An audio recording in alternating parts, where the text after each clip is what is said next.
Most of us have been given the gift of security.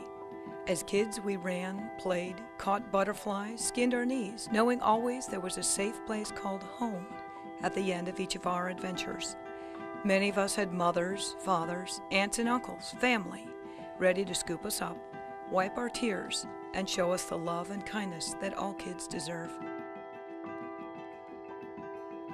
Some kids aren't given the gift of feeling secure, safe, or even loved. This story is about those children. This is about something that, for many of us, is next to impossible to imagine. The abuse of children here in Beaufort County. It's real, and it's happening every hour of every day. And the kids meet every description, from newborns through teenagers. These kids don't have siblings, parents, or anyone looking out for what's best for them. They're helpless, and they're voiceless. Over 2 decades ago, one group rolled up its sleeves and took these kids in. The group called themselves the Child Abuse Prevention Association, what we now know as CAPA. We're all parents of the children that live in Beaufort County. They need our help more than ever. We've seen a tremendous increase in the number of reports of abuse and neglect in our community. It's vital for programs like CAPA to be in place today and tomorrow, because we need them more than ever right now. It's here. Unfortunately, we do see some regular cases of child abuse here locally.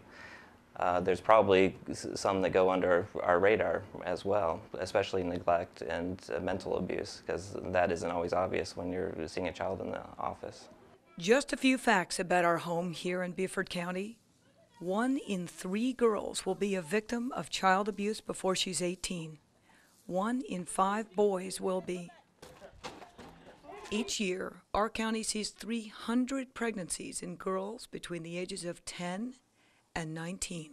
66% of those fathers are adults. The correlation between teen pregnancy and child abuse is very important, because we need to know that most children, or often a child in a child abuse case, was born to a teen parent. So research shows that for every year that we can delay a teen pregnancy, the less likely that child is to be a victim of abuse. When you are an abused child, you lose hope for the future. You lose love, your joy is sucked out of you. You lose hope that you can ever be any more than what you are at that moment. Our moms and dads gave us rules and took every precaution to keep us from getting hurt. That's what CAPA does. Its mission is to stop abuse before it ever happens. Child abuse is learned behavior, so instinctively, even without thinking or without knowing, parents will abuse or tend to be on the abusive side themselves if they were abused children. The cycle hasn't been broken, and the only way to do that is to educate. This is the core of CAPA's prevention program: informing, teaching, and assisting. To do that, you have to educate people. You have to raise awareness about abuse and neglect, but you also have to reach out. Younger vulnerable kids need to understand what abuse is, so CAPA has programs in the elementary schools. Explaining abuse to vulnerable teenage girls and boys requires a completely different program. That's why CAPA's specialized programs are essential in Beaufort County's middle and high schools, as well as the Boys and Girls Clubs, churches, and other organizations. Just as importantly, CAPA gets ahead of the abuse cycle by educating vulnerable parents. There are not any other programs offered out there that will help a 14-year-old girl that finds herself in a situation of being a very young mother. We have an 8-week parenting class that's a best practice program that parents can go through, come in at any point. Some are self-referred, some are state-referred. CAPA is very important to those parents who were the abused children that grow up and want to be parents themselves, to learn how to be a good parent. We've learned about the programs, but CAPA's far more. There's also the shelter. If a child is found neglected or abused, CAPA gives that child a safe home, a port in the storm, at the CAPA Open Arms Shelter. If I didn't come to CAPA, I'd probably been in prison. I have no doubt in my mind I'd either be in prison or dead. I have no doubt. because the people that I met taught me there's another choice. You don't have to live how your parents live. The child abuse thing most definitely can be broken. It's been broken with me in my family. So, like, I don't go around putting my kids in closets and hitting them in the head with clubs and sticks and brooms and stuff. I went through those things, you know, and I know how that make me feel. Terrell is one of those youths that we were able to help. And he, in turn, has become a wonderful parent to his children. That cycle's been broken. We want to continue to do that, one child at a time. You know, it's like, show a kid love and, you know, a kid can do anything.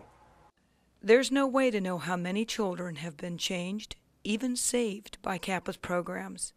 But it's safe to say there are hundreds every year who never end up in the shelter or abused because CAPA accomplished its mission. CAPA prevented abuse. But CAPA needs your help. The misconception about funding for CAPA often is that people think we get our money from the state or from the federal government. While really, we get 50% of what it takes to run CAPA locally every year, whether that's through the United Way, through donations from individuals, civic organizations, business sponsorship. The money comes in lots of different ways, but it's all local dollars. That's important because we match grants with local dollars. And we could not do what we do today without the support of this community. Children need advocates. We as pediatricians are advocates, but we see them often after the fact. And we need somebody out there in the community every day, 24/7, who's advocating for children. CAPA serves this purpose. They're in the community, they're in the schools, they're running parenting classes, they're all-encompassing.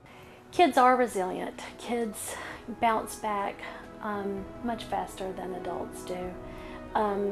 It is instinctively in them to love, and they have such joy within them. And given the opportunity, given the chance, every child can overcome abuse and neglect. It is very important that CAPA exists. It's very important that CAPA reaches out in so many areas because that is the hope, that they can come out, survive, and be successful human beings and live a normal, happy life. And every child deserves that hope. Please help.